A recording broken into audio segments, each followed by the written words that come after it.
모성애의 한계는 과연 어디까지일까요? 이른을 바라보는 한 어머니가 있습니다. 그녀의 아들은 병마와 싸우며 사경을 헤매고 있었고 그녀만이 아들을 살릴 유일한 희망이었습니다. 그녀가 신장 이식 수술을 앞두고 두려움에 떨고 있을 때 며느리는 그녀의 손을 꼭 잡고 눈을 맞추며 이렇게 말했습니다. 어머니, 그 사람은 어머니 아들이잖아요. 이건 어머니의 책임이에요. 그 한마디는 그녀 마음속에 모든 망설임을 잠재웠습니다. 그녀는 차가운 수술대 위에 누워 자신의 모든 것을 내어줄 준비를 마쳤습니다. 그러나 간호사가 이동 침대를 밀고 수술실로 향하려는 그 순간 9살 난 손자가 포탄처럼 갑자기 뛰어들었습니다. 아이의 울부짖음은 수술 준비실 전체를 죽음 같은 침묵에 빠뜨리는 비밀을 폭로하고 말았습니다. 소위 효심이라는 것이 모든 사람의 눈을 가리고 있을 때 과연 어머니는 눈앞의 모든 것이 진정한 보살핌인지 아니면 치밀한 계산인지 분별할 수 있었을까요? 이제부터 뼈에 사무치는 아픔을 겪은 한 어머니의 이야기를 조용히 들어보겠습니다. 제 이름은 김영자 올해 60덜비입니다. 이 나이를 들으면 사람들은 대개 인생 뭐 있나 볼 꼴 못 볼 꼴 다 보고 겪을 만큼 겪었으니 남은 날들은 그저 손주 재롱이나 보면서 조용히 갈 날 기다리는 거지 하고 생각할 겁니다. 예전에는 저도 그렇게 생각했습니다. 저는 서울 서초구의 한 오래된 아파트에서 40년 가까이 살았습니다. 집도 늙고 저도 늙어서 벽모퉁이에는 세월의 때가 묻어 있고 마룻바닥을 걸으면 가끔 나무가 피곤하다는 듯 삐걱거리는 소리를 냅니다. 하지만 저는 이 집이 싫지 않습니다. 동쪽으로 난 창문에서 햇살이 쏟아져 들어오면 공기 중에는 늘 은은한 감나무 가구 냄새가 감돕니다. 먼저 간 남편과 함께 고른 가구들이죠. 남편은 감나무 향이 마음을 편안하게 해준다며 좋아했습니다. 이제 집에는 저 혼자 남았습니다. 저는 이 집을 지키며 큰아들 민호가 가정을 꾸리고 손자 우진이가 꾸물거리는 아기에서 제법 듬직한 소년으로 자라는 걸 지켜보는 것만으로도 여한이 없다고 생각했습니다. 저의 헌신은 이 집 안의 공기처럼 자연스럽고 소리 없지만 모두에게 꼭 필요한 것이라고 믿었으니까요. 하지만 그날 병원에서 저는 비로소 깨달았습니다. 어떤 것들은 당연한 게 아니며 어떤 가족에는 유통기한이 있다는 것을 말입니다. 그날 병원의 에어컨 바람은 유난히 셌습니다. 얇은 수술복 하나만 걸친 저는 발바닥에서부터 심장까지 파고드는 한기를 느꼈습니다. 수술실의 조명은 어지러울 만큼 하얗게 번뜩였습니다. 제가 차가운 이동 침대에 누워 있을 때 간호사는 링거를 놓기 위해 제 손등에서 혈관을 찾고 있었습니다. 커다란 통유리창 너머로 가족들이 보였습니다. 작은 아들 지훈이는 근심 가득한 얼굴로 미간을 찌푸린 채 마치 늙은이처럼 서 있었고 며느리 수진이는 제 손을 다정하게 잡고 있었습니다. 그녀의 손바닥은 따뜻했습니다. 며느리는 제 귓가에 부드럽게 속삭였습니다. 어머니 긴장하지 마세요. 금방 끝날 거예요. 민호 씨를 위해서 우리 모두 용기를 내야죠. 저는 고개를 끄덕이며 유리창 너머를 바라보았습니다. 그곳에는 제 큰아들 민호가 누워 기다리고 있었습니다. 아들의 얼굴은 종이장처럼 창백했고 몸은 반쪽이 되어 있었습니다. 그 모습을 보는 것만으로도 가슴이 미어졌습니다. 제 심장 같은 아들입니다. 아들이 낳을 수만 있다면 신장 하나가 아니라 제 목숨이라도 기꺼이 내놓을 수 있었습니다. 간호사가 제 손등을 가볍게 두드리며 말했습니다. 김영자님, 이제 들어가실 준비 다 됐습니다. 수진이는 제 손을 더욱 꽉 쥐었습니다. 얼굴에는 눈물이 그렁그렁했습니다. 누가 봐도 시어머니를 걱정하는 효심 깊은 며느리의 모습이었습니다. 이동 침대 바퀴가 구르기 시작하며 드르륵 소리를 내던 바로 그 순간이었습니다. 쾅 하는 소리와 함께 수술 대기실 문이 거칠게 열렸습니다. 작은 체구의 아이가 뛰어 들어왔습니다. 바로 제 손자 우진이었습니다. 초등학교 체육복 차림에 머리는 헝클어져 있었고 작은 가슴은 거칠게 오르내리고 있었습니다. 얼굴은 땀인지 눈물인지 모를 것으로 뒤범벅이 되어 있었지요. 얼마나 급하게 뛰어왔는지 신발 한 짝은 벗겨질 듯 위태로워 보였습니다. 간호사 한 명이 아이 뒤를 쫓으며 당황해서 외쳤습니다. 얘야, 여기 들어오면 안 돼. 오루리네. 순간 며느리 수진이의 얼굴색이 변했습니다. 금방이라도 눈물을 쏟을 듯 슬프고 온화했던 얼굴이 순식간에 딱딱하게 굳어버렸습니다. 그녀는 큰 소리로 꾸짖었습니다. 박우진, 너 여기가 어디라고 와서 난리야, 빨리 안 나가. 하지만 우진이는 엄마의 말에 대꾸도 하지 않았습니다. 아이의 눈은 오로지 저만을 향해 있었습니다. 우진이는 달려와 고사리 같은 손으로 침대 난간을 꽉 움켜쥐더니 온 힘을 다해 저에게 소리쳤습니다. 할머니 들어가면 안 돼요. 공간 전체가 일시 정지 버튼을 누른 듯 멈췄습니다. 공기마저 얼어붙은 것 같았습니다. 간호사도 발걸음을 멈췄고 의사들도 고개를 돌렸습니다. 우진이의 목소리는 울먹임에 떨리고 있었지만 그 내용은 너무나 또렷했습니다. 우리 엄마 사기꾼이에요. 그 한마디는 마치 쇠망치처럼 제 뒤통수를 강타했습니다. 쿵 하는 소리와 함께 머릿속이 하얗게 비어버렸습니다. 사기꾼이라니 수진이가 어떻게 사기꾼이란 말인가. 민호한테 그토록 잘하고 나에게도 그렇게 살갑던 아이가 박우진, 너 지금 무슨 헛소리를 하는 거야. 수진이의 목소리가 날카롭게 찢어졌습니다. 그녀가 손을 뻗어 우진이를 끌어내려 하자 작은 아들 지훈이가 잽싸게 앞으로 나서 우진이를 막아섰습니다. 지훈이의 목소리는 낮고 묵직했습니다. 형수를 노려보며 그가 말했습니다. 애가 말하게 놔두세요. 수진이의 눈빛에 당황한 기색이 스쳤지만 그녀는 곧바로 울음을 터뜨리며 상황을 무마하려 했습니다. 도련님까지 왜 애랑 같이 이러세요? 지금 형님이 안에서 죽어가고 있잖아요. 눈앞에 혼란스러운 광경을 보며 제 마음은 엉망진창이 되었습니다. 손자, 며느리, 작은 아들. 그들 각자의 표정은 풀 수 없는 수수께끼 덩어리 같았습니다. 그때 의사가 다가와 엄숙하지만 침착한 어조로 말했습니다. 일단 모두 진정하십시오. 수술은 잠시 중단합니다. 저는 간호사의 부축을 받으며 그 차가운 대기실을 빠져나왔습니다.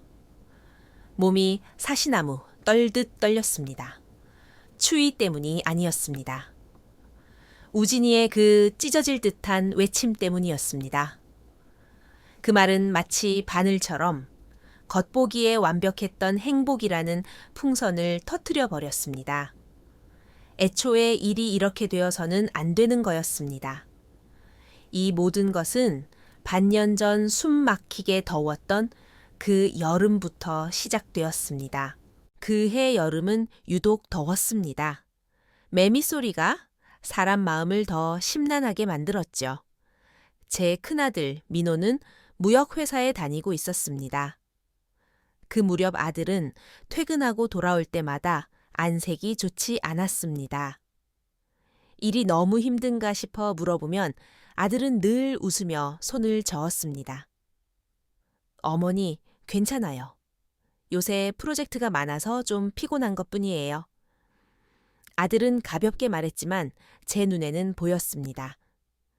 10달 배 아파 낳은 자식인데 어미가 어떻게 모르겠습니까?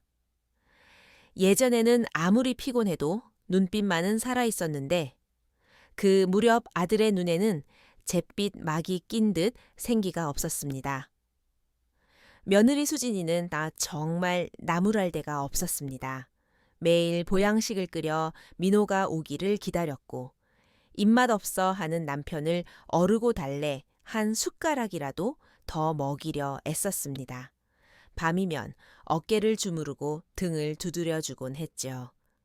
그녀는 늘 제게 말했습니다. 어머니 걱정 마세요. 제가 민호 씨 잘 챙길게요. 그때 저는 아들이 참 한 짝을 만났다고 생각하며 마음을 놓았습니다. 이웃들에게도 며느리가 친딸보다 더 살갑다고 자랑하곤 했습니다. 하지만 민호의 몸은 수진이의 지극정성, 어린 보살핌 속에서도 하루가 다르게 나빠져만 갔습니다. 피로감에서 시작해 어지럼증으로 그리고 어느 날은 화장실에서 나오며 사색이 되어 소변이 붉다고 말했습니다. 그 순간 하늘이 무너지는 것 같았습니다. 저는 몰랐습니다. 그 완벽해 보이던 배려가 훗날 제 가슴을 짓누르는 영원히 치울 수 없는 바위가 될 줄은요.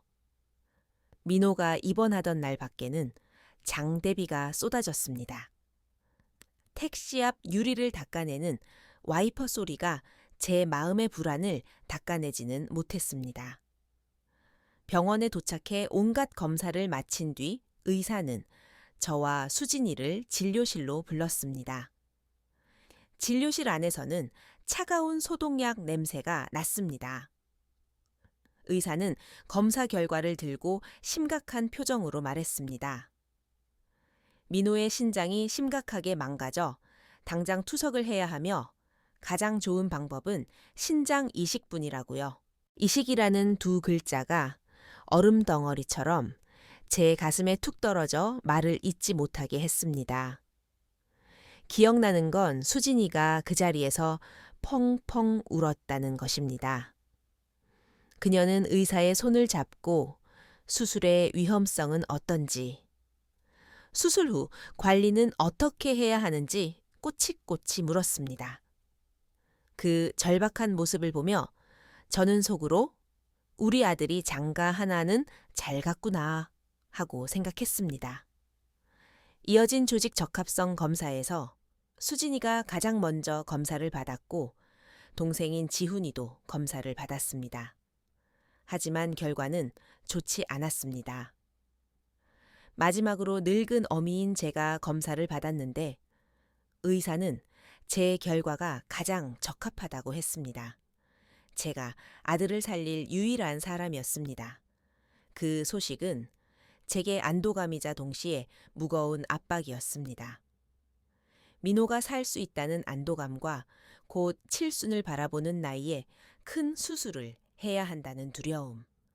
솔직히 무서웠습니다. 그날 저녁을 기억합니다. 수진이가 직접 삼계탕을 끓여 한 상 차려냈습니다. 국을 떠서 제 앞에 놓으며 그녀는 눈시울을 붉혔습니다. 어머니, 그녀는 목이 메어 말했습니다. 민호 씨, 잘 부탁드려요. 저는 가슴이 찡해져 며느리의 손등을 토닥였습니다. 아가 부탁은 무슨, 내 아들인데 당연히 내가 살려야지. 그 말에 수진이는 눈물을 떨어뜨렸습니다. 어머니가 민호 씨를 끔찍이 아끼시는 줄 알았지만 안심하세요. 앞으로 제가 어머니를 친정엄마처럼 모시고 효도할게요. 그날 밤 그녀는 따뜻한 소미불처럼 포근한 말들로 불안한 제 마음을 감싸주었습니다. 저는 정말로 우리 가족이 이 난관을 함께 헤쳐나갈 수 있을 거라 믿었습니다. 하지만 조금씩 이상한 낌새가 느껴지기 시작했습니다. 어느 날 밤 물을 마시러 나왔다가 민호 방을 지나치게 되었습니다. 문이 덜 닫혀 틈이 있었는데 수진이가 침대맡에 앉아 민호의 종아리를 주무르고 있는 게 보였습니다. 손길은 부드러웠습니다. 하지만 민호가 잠들었다고 생각했는지 고개를 든 순간 저는 그녀의 눈빛을 보았습니다. 그것은 아픈 남편을 바라보는 아내의 눈빛이 아니었습니다. 안타까움도 걱정도 없었습니다. 말로 표현할 수 없는 차가움, 마치 한겨울의 깊은 호수처럼 바닥이 보이지 않는 냉기만이 서려 있었습니다. 그녀는 그저 물건을 관찰하듯 민호를 빤히 바라보고 있었습니다. 제가 놀라 발소리를 조금 크게 내자 그녀는 즉시 고개를 돌리며 다시 그 온화한 표정으로 웃었습니다. 어머니, 아직 안 주무셨어요. 아니, 물 좀 마시러. 저는 당황해서 얼버무리고는 서둘러 자리를 피했습니다. 그날 밤 저는 잠을 설쳤습니다. 그 차가운 눈빛이 뇌리에서 떠나지 않았습니다. 하지만 저는 스스로를 타일렀습니다. 내가 잘못 본 거라고 너무 예민해져서 그런 거라고. 며느리가 저렇게 잘하는데 의심하면 벌 받는다고요. 며칠 뒤 부산에 사는 사돈 내외가 민호를 보러 올라왔습니다. 과일 바구니를 들고 온 그들은 걱정스러운 표정이었습니다. 그날 저녁 식사 자리는 무거웠습니다. 안사돈이 먼저 한숨을 쉬며 입을 열었습니다. 사부인 우리 수진이가 팔자가 사나워서 젊은 나이에 이런 일을 겪네요. 이제 온 가족의 희망이 사부인한테 달렸습니다. 저는 묵묵히 고개를 끄덕였습니다. 바깥사돈이 거들었습니다. 부모가 자식을 위해 희생하는 건 당연한 이치 아닙니까? 이건 하늘의 뜻이고 책임이지요. 민우에게 첫 번째 생명을 주셨으니 이제 두 번째 생명을 주는 것도 당연한 일입니다.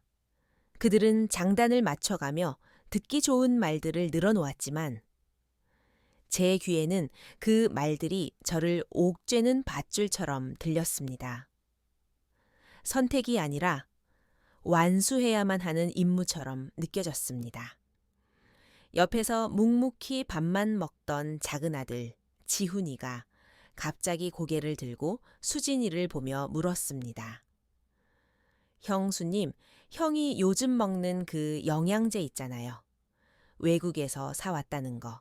그거 브랜드가 뭐예요? 인터넷에 찾아봐도 안 나오던데. 순간 공기가 얼어붙었습니다. 수진이의 안색이 미세하게 변했지만 그녀는 금세 웃으며 대답했습니다. 아, 도련님. 그거 아는 사람만 아는 소규모 브랜드예요. 지인이 소개해 준 건데 신장의 특효라고 해서 어렵게 구한 거예요. 인터넷엔 잘 안 나와요. 빈틈없는 대답이었지만 지훈이는 며느리를 빤히 보며 한마디 덧붙였습니다. 그런데 형이 그거 먹고 나서 오히려 기력이 더 떨어지는 것 같아서요. 그 말은 잔잔하던 제 마음의 호수에 작은 돌 하나를 던진 것 같았습니다. 그렇잖아도 이상했습니다. 수진이가 외국에서 가져온 특효약이라며 비싼 영양제를 매일 챙겨 먹이는데도 민호의 몸은 밑 빠진 독처럼 좋아질 기미가 없었으니까요. 안사돈이 즉시 끼어들었습니다. 도련님, 잘 모르면 함부로 말하는 거 아니에요. 수진이가 남편 살리려고 얼마나 돈 쓰고 애쓰는데 그게 안 보여요. 저는 고개를 숙였습니다. 더 깊이 생각하는 게 두려웠습니다. 제가 상상해낼 답이 감당할 수 없는 것일까봐 무서웠습니다. 그날 밤 그들이 돌아간 후 저는 거실 소파에 홀로 오래도록 앉아 있었습니다. 벽시계 초침 소리가 저를 재촉하는 것 같았습니다. 책임이라는 두 글자가 산처럼 저를 짓눌러 숨을 쉴 수가 없었습니다. 저는 어머니니까 아들을 살리는 게 내 책임이니까. 그렇게 수없이 되뇌었습니다. 그 무렵 집안 공기는 태풍 전야처럼 답답했습니다.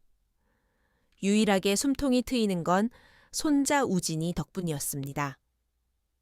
우진이는 그때 초등학교 3학년이었는데 눈치가 빠르고 속 깊은 아이였습니다. 아빠가 아프고 할머니가 힘들어 한다는 걸 알고는 예전처럼 집안을 뛰어다니지 않고 얌전해졌습니다. 학교에서 돌아오면 알림장을 보여주고는 거실, 구석 작은 의자에 앉아 조용히 숙제만 했습니다. 그 모습이 짠했죠. 가끔 제가 멍하니 창밖을 보고 있으면 우진이는 고양이처럼 살금살금 다가와 제 무릎에 머리를 기대고 올려다보았습니다. 할머니, 무슨 생각하세요? 저는 아이의 부드러운 머리카락을 쓰다듬으며 말했습니다. 아니야, 우리 강아지 저녁에 뭐 해줄까 생각 중이었지. 아이가 웃으면 먹구름 낀 하늘에 잠시 햇살이 비치는 것 같았습니다. 주말 오후였습니다. 날씨가 무척 후덥지근했고 저는 부엌에서 저녁 준비를 하고 있었습니다. 우진이가 코를 막고 얼굴을 찌푸린 채 뛰어 들어왔습니다. 할머니 냄새가 너무 이상해요. 저는 킁킁거려 보았지만 장조림 냄새뿐이었습니다. 어디서 할머니가 고기 조리고 있어서 맛있는 냄새 나는데 이따가 많이 줄게. 우진이는 고개를 세게 저으며 거실 쪽을 가리켰습니다. 아니에요. 엄마가 아빠한테 타주는 그거요. 냄새가 꼭. 가슴이 철렁 내려앉으며 손이 멈췄습니다.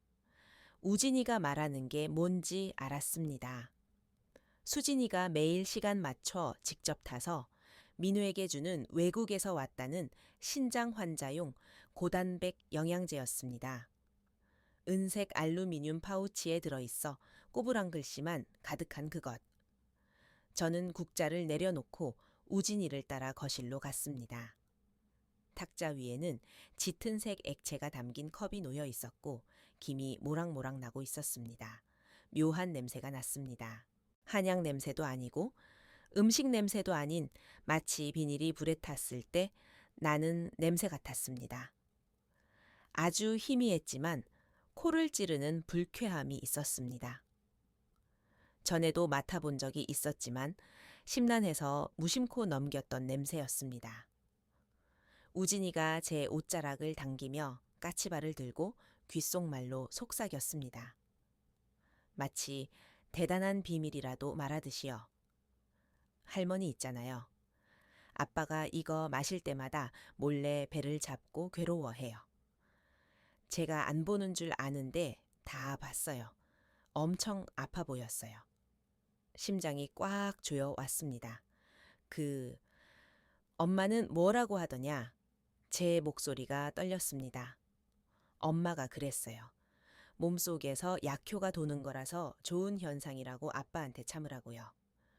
우진이가 수진이의 상냥한 말투를 흉내내며 말했습니다. 목구멍이 꽉 막혀 말이 나오지 않았습니다.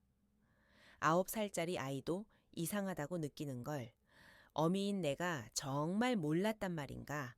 저는 쪼그리고 앉아 우진이의 눈을 보며 애써 밝은 척 말했습니다. 우진아, 아빠가 병이 나서 약 먹느라 좀 힘든 거야? 너무 걱정하지 마라. 알았지? 우진이는 알 듯 모를 듯 고개를 끄덕이더니 등골을 서늘하게 만드는 말을 이었습니다. 근데 할머니 어제 저녁에 엄마가 베란다에서 혼자 통화하는 걸 들었는데요. 통화, 네. 목소리를 엄청 작게 하면서 계속 두리번거렸어요. 제가 문 뒤에 숨어서 들었는데 계획이 순조롭다고 했어요. 그리고 데이터가 거의 다 모였다고요.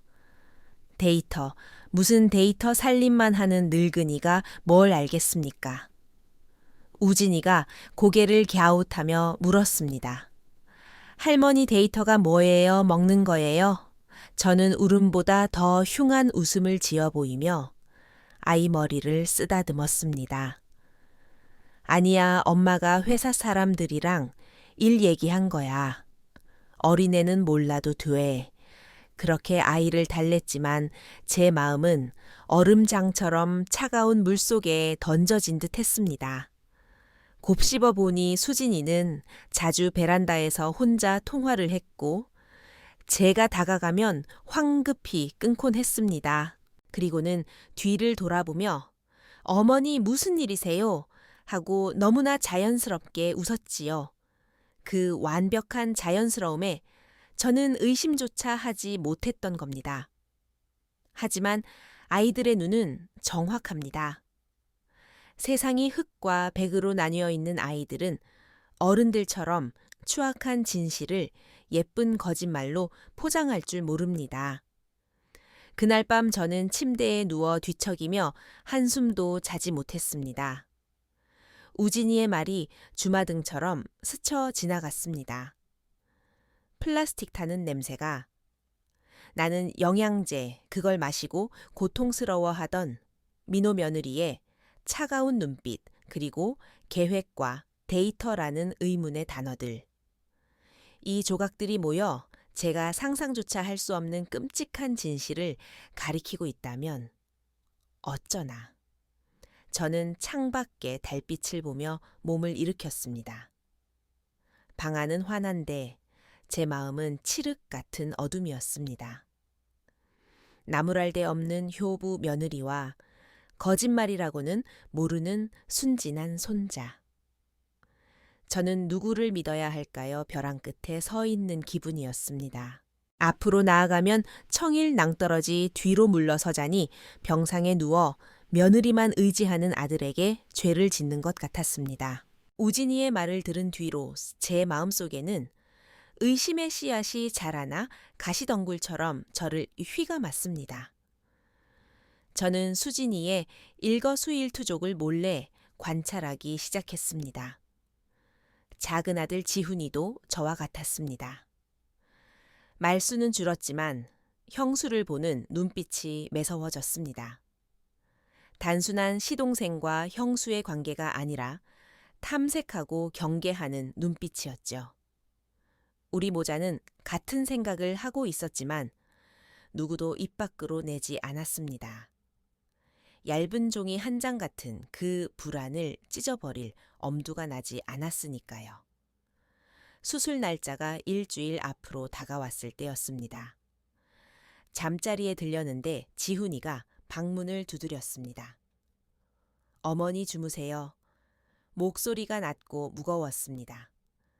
지훈이는 방에 들어와 문을 닫고 잠금 장치까지 걸었습니다. 뭔가 일이 터졌음을 직감했습니다. 불도 켜지 않고 창밖의 희미한 불빛에 의지해 제 침대맡에 앉은 아들에게서 무거운 기운이 느껴졌습니다. 한참 침묵하던 지훈이가 입을 열었습니다. 어머니 정말 수술하실 거예요. 가슴이 덜컥 내려앉았습니다. 내 형, 병을 더는 미룰 수 없잖니. 또다시 침묵이 흘렀습니다. 폭풍전야 같은 침묵이었습니다. 잠시 후 지훈이가 주머니에서 휴대폰을 꺼내 제게 내밀었습니다. 화면이 켜지자 눈이 부셨습니다. 어머니, 이거 보세요. 화면에는 흔들리게 찍힌 사진 한 장이 있었습니다. 멀리서 몰래 찍은 듯 흐릿했지만 배경은 병원 뒤편 인적이 드문 골목길이었습니다. 사진 속에는 트렌치코트를 입고 마스크를 쓴 수진이가 있었습니다. 그녀 맞은편에는 모자와 마스크로 얼굴을 가린 검은 점퍼 차림의 남자가 서 있었죠. 수진이는 두툼한 누런 서류 봉투를 건네고 있었고 남자는 하얀 종이 봉투를 건네고 있었습니다. 심장이 쿵쿵 뛰기 시작했습니다. 지훈이는 말없이 다음 사진을 보여주었습니다. 거리가 좀 더 가까워진 사진에는 수진이가 고개를 숙인 채 하얀 종이봉투에서 작은 플라스틱 병들을 꺼내 확인하는 모습이 담겨 있었습니다. 레이벨 하나 없는 하얀 플라스틱 병들. 저는 단박에 알아봤습니다. 수진이가 매일 민호에게 먹이던 그 약병들이었습니다. 손이 떨려왔습니다. 지훈이가 제 차가운 손을 잡아주었습니다. 어머니 놀라지 마세요. 그리고 이것도요. 지훈이가 짧은 동영상을 재생했습니다. 소리는 없었고 화면은 심하게 흔들렸지만 수진이가 라벨 없는 약병들을 가방에 넣고 황급히 골목을 빠져나가는 모습은 분명했습니다. 2분도 채 안 되는 시간. 마치 더러운 거래를 하듯 은밀했습니다. 이게 언제냐? 제 목소리는 형편없이 떨렸습니다. 지난주에요. 지훈이의 목소리에 억누른 분노가 묻어났습니다. 제가 며칠 미행했어요. 주기적으로 저 남자랑 만나서 돈 주고 물건을 받아오더라고요. 온몸의 기운이 쑥 빠져나가는 것 같아 침대 헤드에 기대어 거친 숨을 몰아쉬었습니다. 머릿속이 엉망이 되었습니다. 왜 수진이는 왜 이런 짓을 어머니, 지훈이가 힘겹게 말을 이었습니다. 지난주에 형수가 없을 때 그 약병에서 알약 하나를 몰래 빼냈어요. 제약회사 다니는 친구한테 성분 분석을 부탁했고요. 지훈이의 주먹이 부들부들 떨렸습니다. 어머니, 그거 영양제 아니에요. 임상 실험 단계에 있는 화학 약품이래요. 아직 허가도 안 난 거요. 단기적으로는 수치가 좋아지는 것처럼 보일 수 있지만 장기 복용하면 간이랑 신장에 돌이킬 수 없는 치명적인 손상을 준답니다. 쿵 하고 세상이 무너져 내렸습니다. 치명적인 손상, 돌이킬 수 없는? 민호의 병은 하늘의 뜻이 아니었습니다. 인제렌 자였습니다. 매일 저에게 안부를 묻고 민호를 극진히 간호하던 며느리가 제 손으로 만든 비극이었습니다. 참았던 눈물이 터져 나왔습니다. 슬픔이 아니었습니다. 공포와 분노, 그리고 사무치는 배신감이었습니다. 저는 지훈이의 팔을 손톱이 박히도록 움켜쥐고 울부짖었습니다. 걔가 왜 그랬다니. 민호는 걔 남편이잖아. 왜 남편을 해쳐. 지훈이가 저를 안아주며 등을 토닥였습니다. 어머니 우지 마세요. 정확히 뭘 노리는지는 모르겠지만 하나는 확실해요. 그의 목소리는 단호했습니다. 이 수술 절대 하시면 안 돼요. 이건 함정이에요. 우리 모두 속았어요. 아들의 어깨에 얼굴을 묻고 통곡했습니다. 저는 바보 천치였습니다. 세상에서 제일 멍청한 엄마였습니다. 하마터면 제 신장을 떼어내 정교하게 짜여진 음모 속에 바칠 뻔했습니다. 한참을 울고 나니 더 깊은 공포가 밀려왔습니다. 그런데 민호는 어쩌냐. 우리가 지금 밝히면 걔가 민호한테 더 해코지라도 하면 어쩌니 민호가 걔 손안에 있잖아. 생각만 해도 온몸이 얼어붙었습니다. 민호가 먹는 음식, 마시는 물 모두 수진이의 손을 거칩니다. 우리는 손발이 묶인 채 꼼짝할 수 없었습니다. 그날 밤 우리 모자는 어둠 속에서 밤을 꼬박 새웠습니다. 뾰족한 수가 떠오르지 않았습니다. 보이지 않는 전쟁이 집안에서 시작되었고 큰아들은 그 전쟁터 한가운데 홀로 남겨진 인질이었습니다. 진실을 알게 된 후에 하루하루는 지옥 같았습니다. 저와 지훈이는 아무것도 모르는 척 연기했습니다. 저는 여전히 탕을 끓여 병원으로 갔고 지훈이도 퇴근 후 형을 지켰습니다.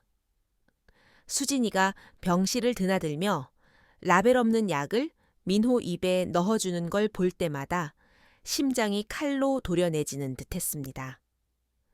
몇 번이나 뛰쳐나가 약을 엎어버리고 싶었지만 그때마다 지훈이가 탁자 밑으로 제 손을 꽉 잡으며 고개를 저었습니다. 우리는 참아야 했습니다. 수진이가 막다른 골목에 몰려 무슨 짓을 할지 모르니까요. 민호가 인질인 이상 우리는 실수해서는 안 됐습니다. 그렇게 수술 날짜가 다가왔습니다. 수술 전날 밤 수진이는 병원에서 자겠다고 했고 집에는 저와 지훈이, 우진이만 남았습니다. 거실에는 TV가 켜져 있었지만 아무도 말을 하지 않았습니다. 세 사람 모두 각자의 생각에 잠겨 침묵을 지켰습니다. 저는 일찍 방으로 들어갔지만 잠이 올 리 없었습니다. 우진이에게 근심 어린 얼굴을 보이기 싫었을 뿐입니다. 지훈이 방에서도 초조한 발소리가 들려왔습니다. 그날 밤 일어난 일은 나중에 우진이가 울면서 말해줘서 알게 되었습니다. 우진이도 잠을 못 이루고 뒤척였다고 합니다. 내일이면 할머니가 수술실에 들어가 다시는 못 깨어날까 봐 무서웠던 거죠. 아이들의 공포는 늘 직접적이고 현실적입니다. 그러다 거실 서랍에 엄마가 놔둔 옛날 태블릿 PC가 생각났답니다. 게임이라도 하면 덜 무서울까 싶어서 아이는 살금살금 거실로 나가 태블릿을 켰습니다. 화면 불빛이 우진이의 근심 어린 얼굴을 비췄습니다. 늘 하던 레이싱 게임을 켰지만 재미가 없었답니다. 손가락으로 화면을 이리저리 넘기다 한 번도 본 적 없는 앱을 눌렀습니다. 주황색 마이크 아이콘이었습니다. 녹음 파일 목록이 떴고 날짜와 숫자로 된 파일명 중 가장 위에 있는 것을 무심코 눌렀습니다. 적막한 거실에 녹음된 목소리가 흘러나왔습니다. 처음 들린 건 외할머니, 그러니까 수진이 친정엄마의 목소리였습니다. 수진아, 일은 다 처리했냐? 병원 쪽은 문제없고 이어지는 목소리는 우진이에게 가장 익숙한 엄마의 목소리였습니다. 엄마 걱정 마, 다 해놨어. 의사 쪽도 손 써놨고 내일 수술만 잘 끝나면 마지막 임상 데이터 얻는 거야. 그럼 저쪽에서 장음 전부 입금해준대. 우진이는 임상 데이터나 장음이 뭔지는 몰랐지만 외할머니의 다음 말은 알아들었습니다. 그래, 다행이다.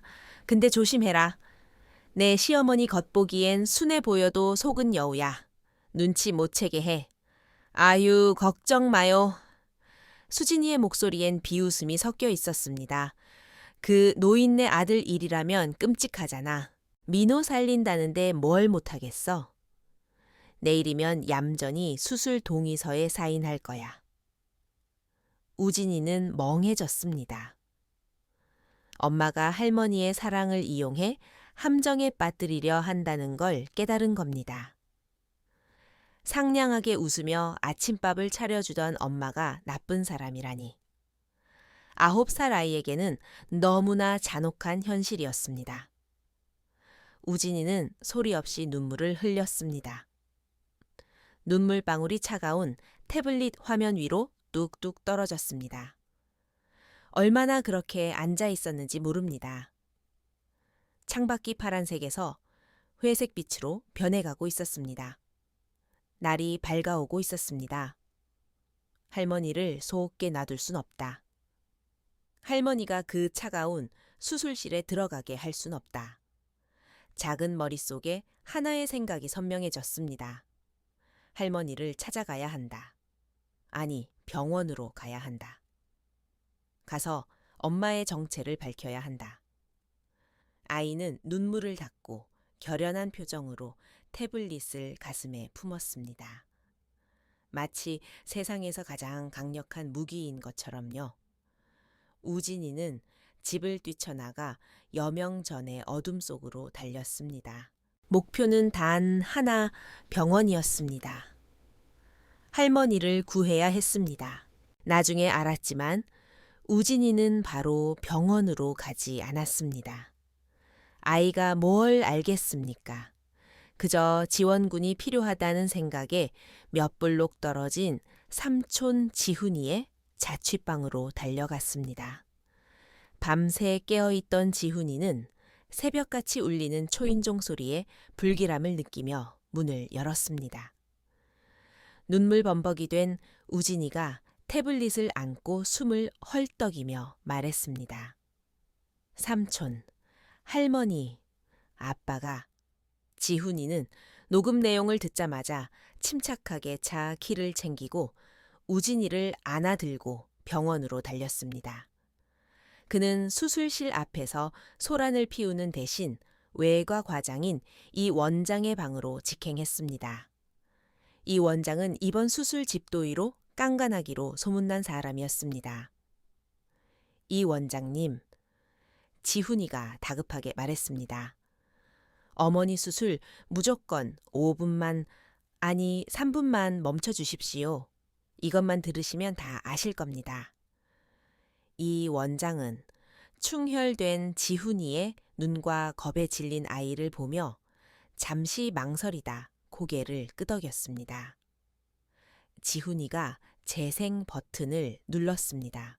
그리고 제가 수술 대기실로 들어가던 그 순간 다른 방에서는 수진이 모녀의 탐욕스러운 대화가 집도의의 귀에 생생하게 전달되었습니다.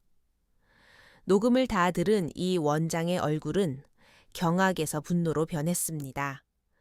생명을 살리는 의사로서 수술대를 돈벌이 수단으로 이용하려는 더러운 음모를 용납할 수 없었을 겁니다. 그는 즉시 내선 전화를 걸었습니다.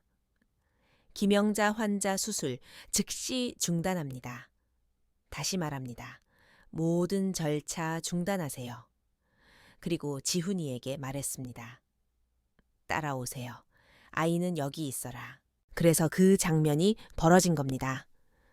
우진이가 뛰어 들어와 엄마는 사기꾼이야 라고 외쳤을 때 이 원장과 지훈이도 도착했습니다. 복도는 아수라장이 되었습니다.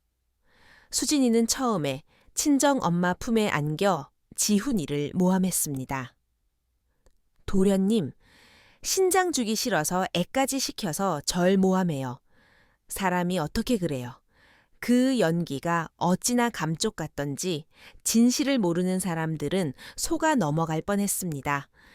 안사돈도 덩달아 간호사들을 붙잡고 하소연했습니다. 그때 이 원장이 나섰습니다. 무표정하지만 서슬 퍼런 눈빛으로 수진이를 보며 차갑게 말했습니다.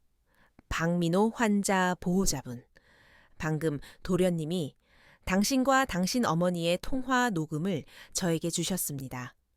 수진이의 울음소리가 뚝 그쳤습니다. 얼굴에서 핏기가 싹 가셨습니다. 이 원장은 지훈이에게 고갯짓을 했습니다. 다들 듣게 다시 틀어주세요.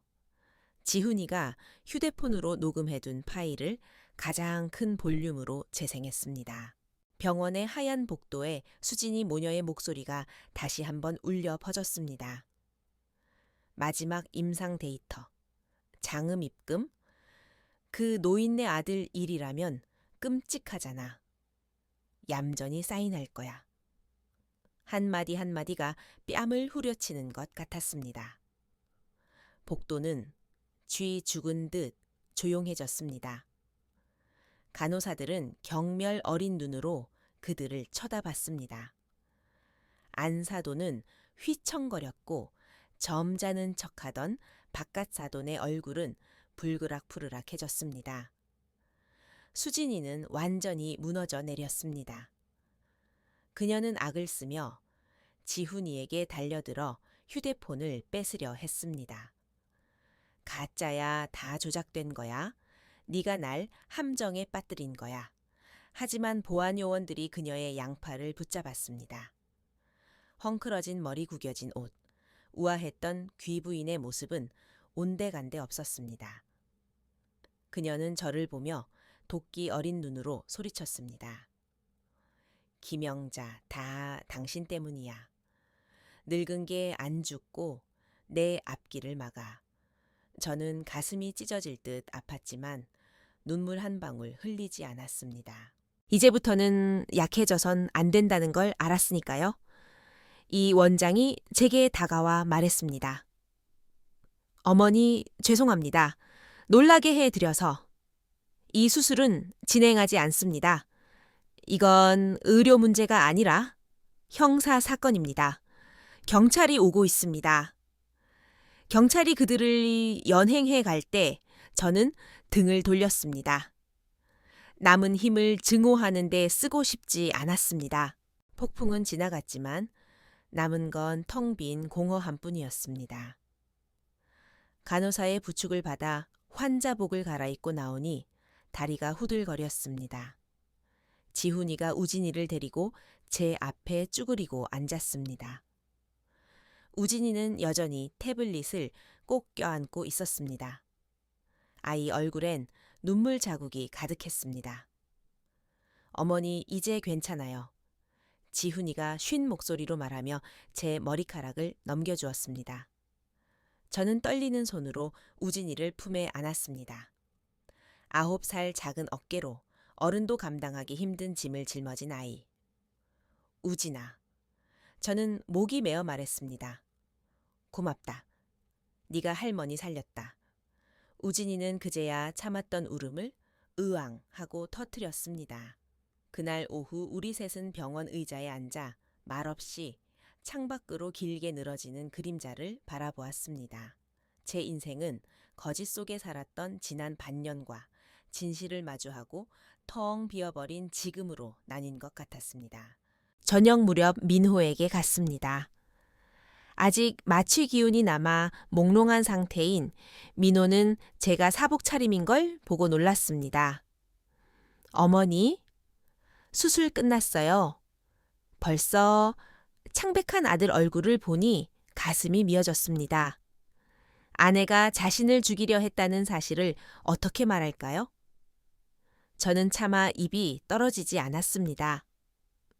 저는 침대 곁에 앉아 아들의 차가운 손을 잡고 생애 첫 거짓말을 했습니다. 수술이 연기됐어. 의사가 새로운 치료법을 찾았대. 이식 안 해도 될지도 모른단다.